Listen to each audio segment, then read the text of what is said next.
Break के बाद एक बार फिर से आप सभी का स्वागत है गुड लक टिप्स में। दर्शकों, ब्रेक से पहले हमने 6 राशियों की बात की थी।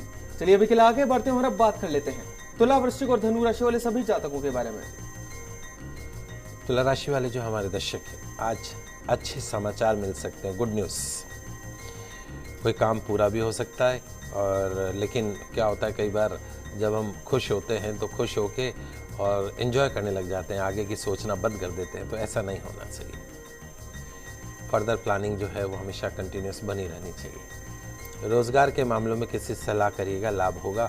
पार्टनरशिप में आपकी जो डिसीजन है वो आज आपको प्रॉफिट करा सकते हैं। आज के दिन की सफलता के लिए पीपल के पेड़ के नीचे तेल का दीपक जलाइएगा, जल अर्पण कीजिएगा, दिन अच्छा गुजरेगा। बात करते हैं वृश्चिक राशि। वृश्चिक राशि वाले जो हमारे दर्शक हैं, आज के सितारे आपके वो काम करवाएंगे जो कई दिनों से उलझे हुए या अटके हुए हैं। काम धंधे पर नए सिरे से आज आपको ध्यान देना होगा। भाग्य आज आपके साथ है और आज के दिन की सफलता के लिए बुजुर्गों के पांव छूकर दिन की शुरुआत कीजिएगा। तो इसी बात पे बड़ी अच्छी एक दो लाइनें और सुना देता हूँ आपको।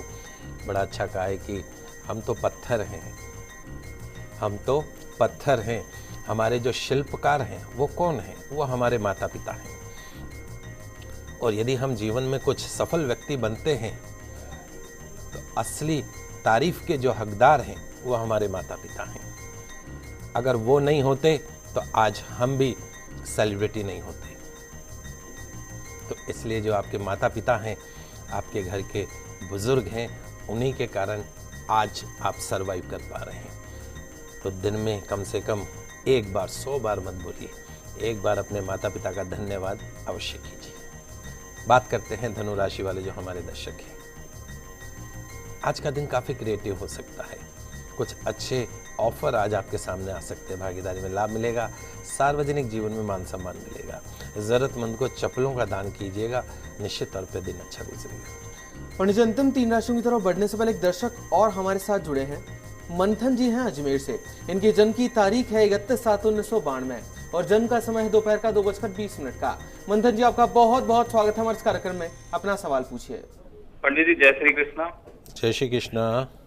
पंडित जी, मेरे को शादी के रिगार्डिंग पूछना था। एक्चुअली मैं क्या मांगलिक हूँ, तो अभी कोई योग संस्कार है शादी का, कहीं बैठ नहीं पा रहा है।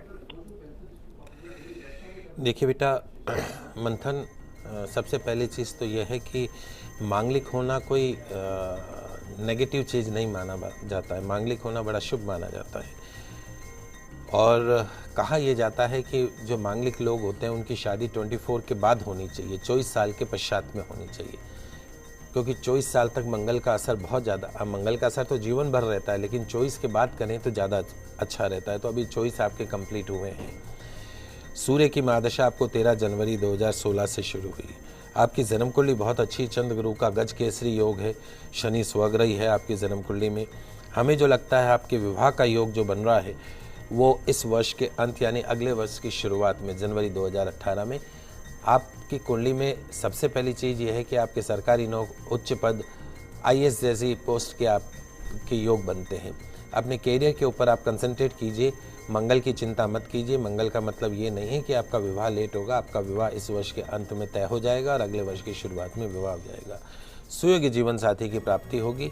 कुंडली आपकी बहुत अच्छी। एक मघा नक्षत्र का आपका जन्म है। मघा नक्षत्र के अपने माता पिता से पूछिएगा कि ये गणमूल नक्षत्र में आता है, पैदा होते ही 27वें दिन इसकी पूजा हुई कि नहीं हुई। अगर दिन नहीं हुई है तो पूजा करवा लीजिएगा, तभी आपके ग्रहों का शुभ परिणाम आपको प्राप्त होगा। पंडित जी, अभी के लिए देवेंद्र जी भी जुड़े हैं हमारे साथ अलवर से। इनकी जन्म की तारीख है 12/10/1981 और जन्म का समय है रात का 2 बजे से लेकर 3 बजे के बीच का। देवेंद्र जी, आपका बहुत बहुत स्वागत है। अपना सवाल पूछिए।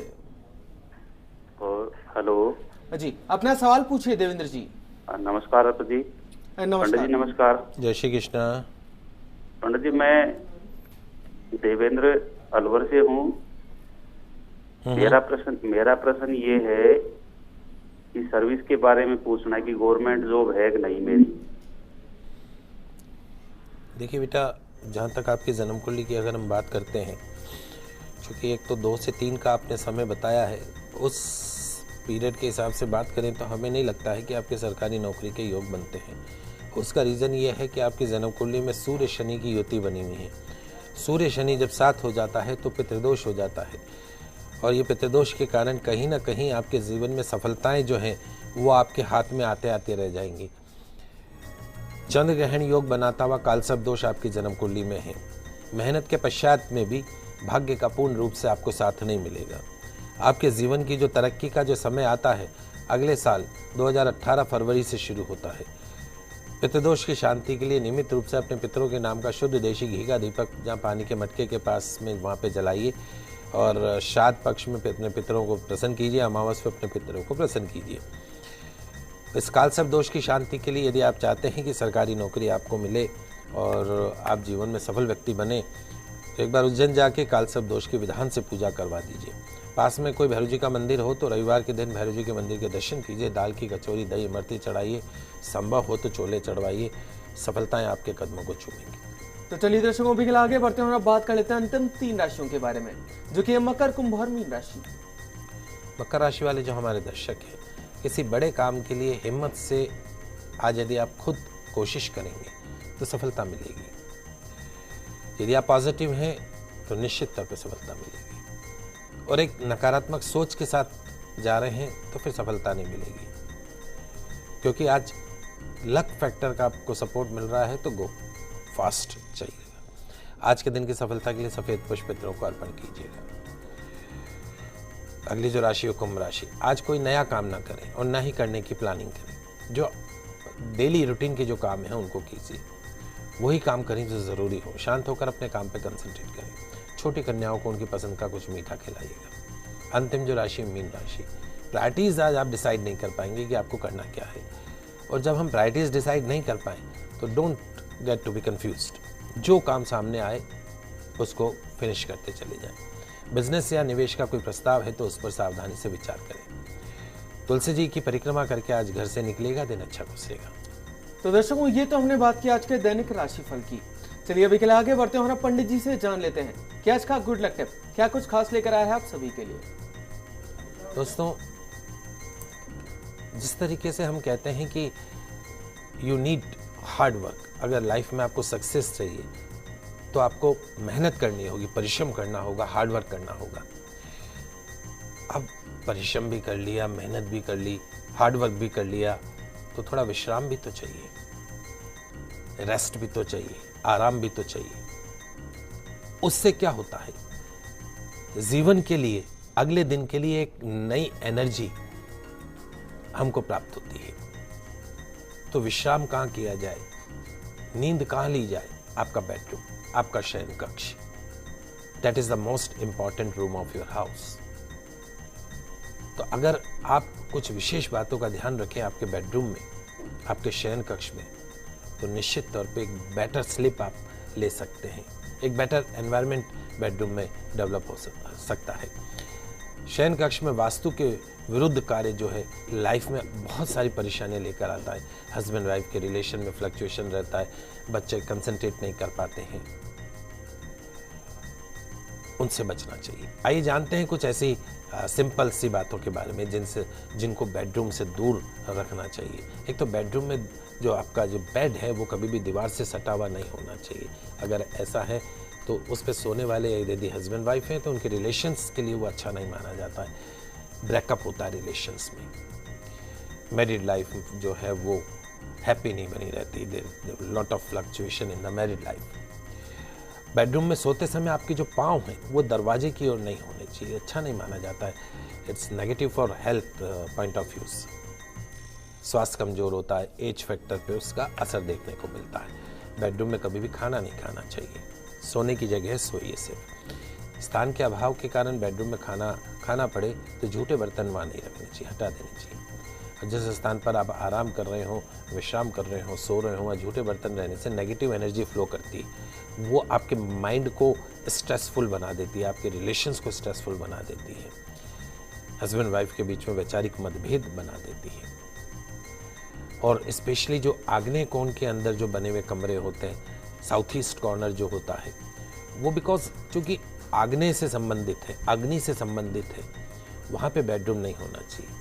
अग्नि से संबंधित रोग जैसे हाई जो ब्लड प्रेशर है, डायबिटीज़ है, हार्ट से रिलेटेड जो प्रॉब्लम्स हैं वो होने लग जाती हैं।